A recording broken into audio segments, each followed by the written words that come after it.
बड़ी खबर बता दें, रक्षा मंत्री राजनाथ सिंह का जम्मू कश्मीर का दौरा। रक्षा मंत्री राजनाथ सिंह पहुंचे हुए हैं, श्रीनगर पहुंचे हुए हैं।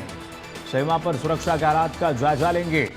एलजी मनोज सिन्हा, सेना प्रमुख उपेंद्र द्विवेदी भी मौजूद हैं साथ में रक्षा मंत्री राजनाथ सिंह के साथ।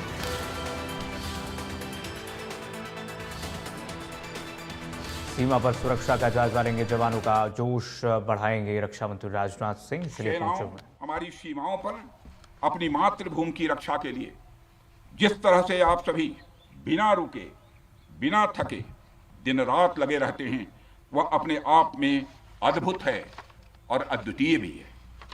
आपकी यही बातें हम सब भारतीयों के लिए मार्गदर्शक का कार्य करती हैं। यही कारण है कि मैं हमेशा आपसे मिलने के लिए उत्साहित रहता हूं, ताकि आपके अंदर की ऊर्जा से हम सब भी कुछ प्रेरणा ले सकें। साथियों, आतंकियों ने पहलगाम में धर्म पूछकर हमारे निर्दोष लोगों को मारा। उसके बाद आपने जो जवाब दिया उसे पूरी दुनिया ने देखा है। उन्होंने यह नहीं सोचा कि आम नागरिकों ने उनका क्या बिगाड़ा है, उन्होंने ऐसा क्या किया है कि उन्हें मार दिया जाए। पर मैं यह कहना चाहूंगा, आतंकियों ने भारतीयों को धर्म पूछकर देखकर मारा, धर्म पूछकर मारा, तो हमने आतंकियों को उनका कर्म देखकर मारा है। उन्होंने धर्म देखकर बेगुनाहों की जान ली, यह पाकिस्तान का कर्म था। हमने कर्म देखकर उनका खात्मा किया, यह हमारा भारतीय धर्म है।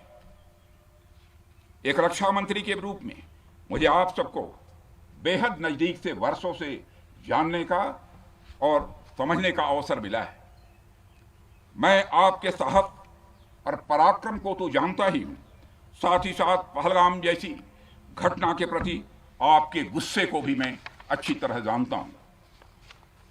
साथियों, मुझे पता है कि पहलगाम के बाद आपके अंदर गुस्सा था, पूरे देश के अंदर गुस्सा था। मुझे पता है कैसा महसूस होता है जब धमनियों में बह रहा रक्त बेकाबू होने लगे। और मुझे इस बात की खुशी भी है कि आपने अपने गुस्से को सही दिशा देते हुए बड़ी बहादुरी और सूझबूझ के साथ पहलगाम का बदला लिया है। रही बात पाकिस्तान की, तो उसकी बात ही क्या करूं आपसे।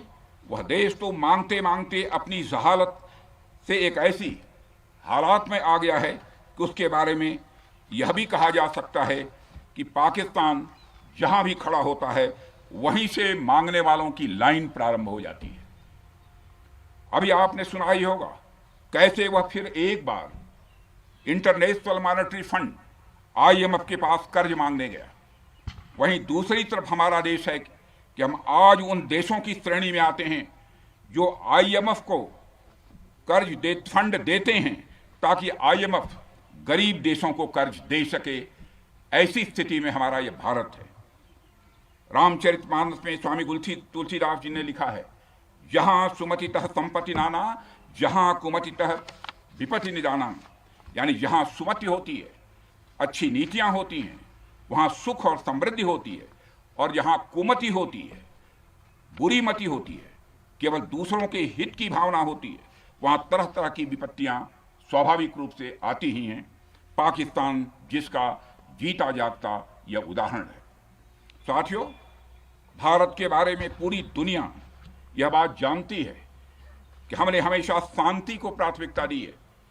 हम आमतौर पर युद्ध के समर्थक कभी नहीं रहे, लेकिन स्थितियां जब इतनी विकट हो जाएं, जब देश की संप्रभुता पर आक्रमण होने लगे, तो जवाब देना यह आवश्यक हो जाता है। राष्ट्रकवि रामधारी सिंह दिनकर जी की पंक्तियां आपके सामने रखना चाहूंगा। रुग्ण होना चाहता कोई नहीं, रुग्ण होना चाहता कोई नहीं, रोग लेकिन आ गया जब पास हो तिक्त औषधि, कड़वी औषधि। तिक्त औषधि के सिवा उपचार क्या, शमित होगा वह नहीं मिष्ठान्न से। यानी कोई बीमारी अगर लग जाए तो वह मिठाई से दूर नहीं होती है, उसके लिए कड़वी दवा ही काम करती है। इसलिए आतंकवाद जैसे रोग के लिए भी ऑपरेशन सिंदूर जैसी दवा की बड़ी जरूरत हो गई थी। साथियों, पूरे देश में हमारी सेनाओं को और हमारे सैनिकों को एक सम्मान की दृष्टि से देखा जाता है। एक सशक्त राष्ट्र वही होता है जो अपनी सेनाओं को सम्मान के साथ साथ आधुनिक हथियार और साजो सामान भी दे जिसकी उसे जरूरत है। मुझे गर्व है कि आज प्रधानमंत्री जी के नेतृत्व में सरकार हमारी सेनाओं के लिए यह सब सारा काम कर रही है। हमने यह सुनिश्चित किया है कि हमारी सेनाएं हर परिस्थिति के लिए तैयार रहें। और मैं यहां पर army chief general Upendra Dwivedi ji को भी बधाई देना चाहता हूं, क्योंकि बार बार मेरी चर्चा होती रही है और बार बार मैं ये पूछता हूं कि जो भी आवश्यकताएं हैं उन आवश्यकताओं को पूरा करने के लिए हम पूरी तरह से तैयार हैं। और इसलिए इसके लिए हम वर्ल्ड क्लास बेहतरीन गुणवत्ता वाले साजो सामान अपनी सेनाओं को देने की कोशिश कर रहे हैं। आज आधुनिक राइफल्स, मिसाइल डिफेंस शील्ड और ड्रोन्स जैसी नई पीढ़ी के कई इक्विपमेंट को तेजी से भारत में ही बनाया जा रहा है। साथियों, इसके अलावा सीमावर्ती इलाकों में हमने जो काम किया है वो आप सब देख रहे होंगे। आज एलएसी और एलओसी पर भी कनेक्टिविटी है, वैसी पहले शायद कभी नहीं थी। हमने हर स्तर पर यह दिखाया है कि हमारी सरकार केवल युद्ध भूमि पर ही नहीं बल्कि व्यक्तिगत रूप से और पारिवारिक रूप के साथ अपने सेना के जवानों के साथ खड़ी है। साथियों, अंत में एक बार फिर आप सभी को आपके शौर्य और पराक्रम के लिए हृदय से हार्दिक बधाई देता हूं। मैं आपको यह आश्वासन देता हूं कि हमारे प्रधानमंत्री जी के नेतृत्व में देश की सरकार और देश की जनता हर कदम पर, हर स्थिति में आपके साथ कंधे से कंधा मिलाकर खड़ी है।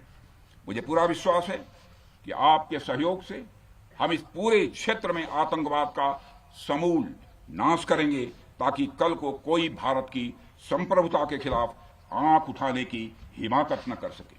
इसी आशा और विश्वास के साथ आप सबके शौर्य और पराक्रम की सराहना करते हुए और आप सभी को अपनी हार्दिक शुभकामनाएं देते हुए अपना निवेदन समाप्त करता हूं। बोलिए जय हिंद, जय हिंद। यहाँ का घोष वाक्य क्या है?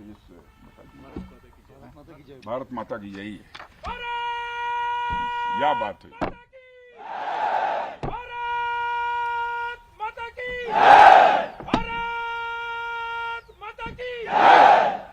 बहुत अच्छे।